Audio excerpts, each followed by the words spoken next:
Hello again, everybody, for another City of StarCraft commentary. This time we're actually going to be showing a 3v3 with Sidious as Protoss in top right corner. Hellsyphon, a teal Terran over here. Pretty good guy. We got him as a random in this map, and he actually plays random. And I actually added him to my friends list because we do pretty well. And of course, you know, 40 APM playing as a blue Terran out here in the middle. And we're going up against two Zerg and one Protoss. First Zerg over here, the orange named Laku. And then the bottom left we have the yellow Protoss Anashio. And right above him over here, Jakku playing as the purple Zerg. Now it does look like they're getting their pools a little early here. Only has the 7 drones at the moment. And nothing too fancy going on with the Protoss at the moment, and looks like another early pull over here for this Zerg player. So they might do a kind of early rush, try to take us out, catch us on, you know, out of position, not prepared for whatever they might do. But and of course we're going out scouting. Everybody needs to scout, and Jakku does a good job about bringing his overlords over around to see what might be going on. APM for everybody, 55 for me, 53, everybody else is about 20s. Income showing, everybody's about the same except for our Zerg player's a little low. And this Jakku guy, he's only sitting at 9, but it's also because he got an early pull. And as you can see, he's producing 6 Zerglings. So he's going to try to do a little bit of cheese action going on here. And we do scout the Zerglings coming out. But also down here we notice a pylon going down. So it seems, as you can see, there's a forge there that we're going to be canny rushing along with 6 pulling. Now it's actually pretty smart. The teammate's using his overlord to scout the high ground. He's bringing in cannon to shoot the mineral line on my buddy 40 right here. That's a little tough to deal with. Of course, now you've got some Zerglings over here to protect. Now we do see these Zerglings off. The Terran player actually does have it walled off pretty good. Myself, I know a rush is coming, so I have to pull probes off. If these Zerglings got in here, it might be a little bit of a different story. Spin that off, send my probes back to do their job, and put the Zealot in place. And now this cannon is doing some work. He has basically completely locked down a 40 from any type of miner.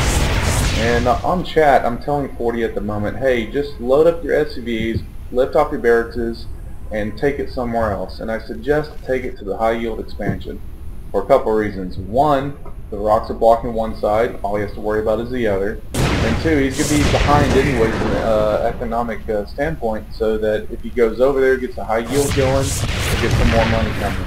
Now again, he does lose probably more SCVs than he should, but he does react by getting enough, you know, Marines to fend off any type of Zergling rush. And then he finally does, you know, of course, lift it off and take it over there.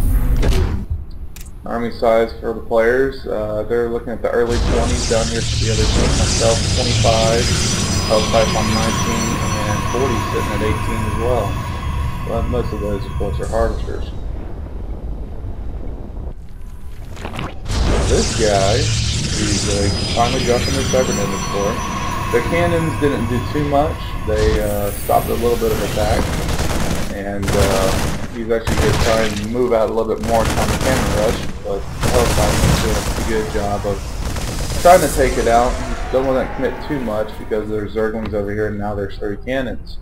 But he is trying to hold it at bay long enough to make something happen. Now, for the most part, it's actually a 2-on-3 at the moment. Now, we don't have the Protoss player over here isn't really producing much at the moment, so it kind of is a 2-on-2. But you know, they're in much better shape than we are. Production tab showing that, of course, I'm getting Wargate technology, getting my loved sentries, and one of the Zerg players is actually getting an expansion. Let me say something to my bro here.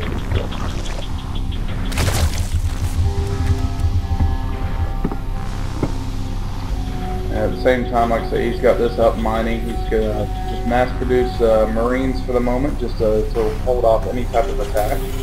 And this guy is, of course, starting to go into roach play.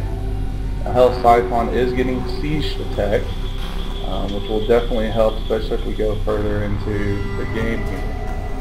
I got a pretty decent army here, Zealot Sentry. Not the most ideal choice against, certain players, but it does help out. Now we do actually see Laku coming over here to try to push towards our Terran player. It looks like two different armies are going to meet over there. And they're going to try and break down the rocks and do some type of damage to him. Put myself on busy. Don't worry about it. At the same time though, I'm going to try to come in here, sneak in, do a little bit of economic damage as I can. Zealot, of course, works so well against Zerglings, but then again, there's a lot of stuff going on here. So I'm not going to commit too heavily on this. I do end up doing a little bit of play here, but it saves, again, 40 from being able to be attacked, and he can actually get his income up even more. So yeah, I might have lost a little bit, but if he lost everything, game over with him because units lost tab. I'm sitting at a staggering 950. Two other players in the other teams, 550, 600. So in terms of overall units lost, we're actually not doing too bad. And now that this guy, Hellsyphon's got siege tech, and he's got a little army going up, that we might actually be able to get something going here. Those Zerglings are trying to scout around, and they see there's nothing really they can do at the moment, so they're going to have to try and break down the rocks and come in the other way. Now, Hellsyphon does decide to get an expansion, trying to stay ahead and get some macro and get some more income going. And here we go, working on the rocks here. Can't get too many Zerglings coming with a slow amount of rock, or it's a small unit of rock. Now, 40 does have some Marines up there. He really needs some micro and back that allows them to get vision at least a little bit of the guys up here. But there's not really much they can do at this point. Now, everybody's army of the opposing team is over here. And here we go with Hellsyphon. He's going to come over and try to intercept, at least try to help 40 for a little bit, and prevent too much from going on. Now, that's a great position for the Marines to be in, especially against Zerglings. Up against the wall, where the Zerglings can only get in just a little bit. It's going to make it so that those Zerglings can attack. And this works out just great for us because Hellsyphon comes over here and gets a flank on us. Both teams, our team and both members are able to attack. Now, Panaccio, not only does he go for a cheesy cannon rush, he also feels the urge to get Dark Templar. So I'm just sitting back thinking, man, does this kid actually know how to play any type of standard game? Is he only good play the entire time? At the same time, though, I am trying to get an expansion up. As you can probably imagine at this point early in the game, it's probably not going to happen, especially with all these units coming down and whatnot. So I do end up canceling that, lose my pylons, not too worried about it. Now, I don't have protection at the moment, but I still can see these. If you pay attention, you can see close units moving around. You just got to pay attention a little bit close to the ground. So I kind of blocked a little bit of them off just so that nothing happens there. And I finally do get an OBS out, so I can take that one Dark Templar out. At the same time, Hellsyphon's going to try and do an attack over here. And 40 has mastered up enough of a force here, he feels the urge to come in here and do some work. That's what I like about this guy. Even at the beginning he was out, it seemed like all was lost. He holds his own, macros up, gets a decent amount of units, and comes in and does this type of thing. And he goes to the Bailing Nest as centrifugal hooks are being created. And not only does the Zerg player lose the Bailing Nest, he loses the resources that he was using to get the centrifugal hooks, which those that don't play Zerg, basically that makes it so that these little roly-polies of death, these little Bailings, can move much faster. Now we are going to end up locking down this other expansion. It was nice of 40 to do that attack over there. It lured everybody that's attacking units that direction, so that we're able to come over here on the other side and get the attack going. Now I'm telling Hellsyphon, get up in the base, let's get up in here, because again, I got my sentries here. So when they do come in, I can at least block them off a little bit. I didn't know how far out they were, so it was a little premature on the force fields, but they still were decent enough to be able to do a few harvesters and things of that nature. And they do actually end up finally coming in here, but I do have an OPS over here. They are doing furrow map ready to get the nose back. The little observer over here can see them just what they're doing now.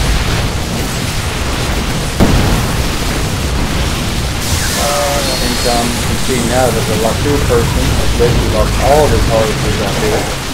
And we do lose that whole army. At the same time, we doing pretty good. We haven't had any economic damage done to us, aside from the early attacks done from that were done to 40. But Panaccio does actually start to have the gold expansion down here. Doesn't have it fully saturated. This little pro needs to do something, but he does get a little economic boost because of that.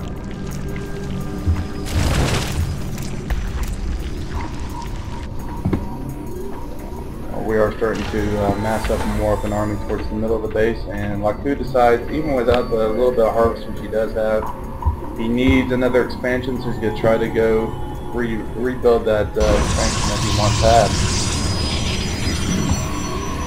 APM is about 70-ish to about 70 to 50 range for all players.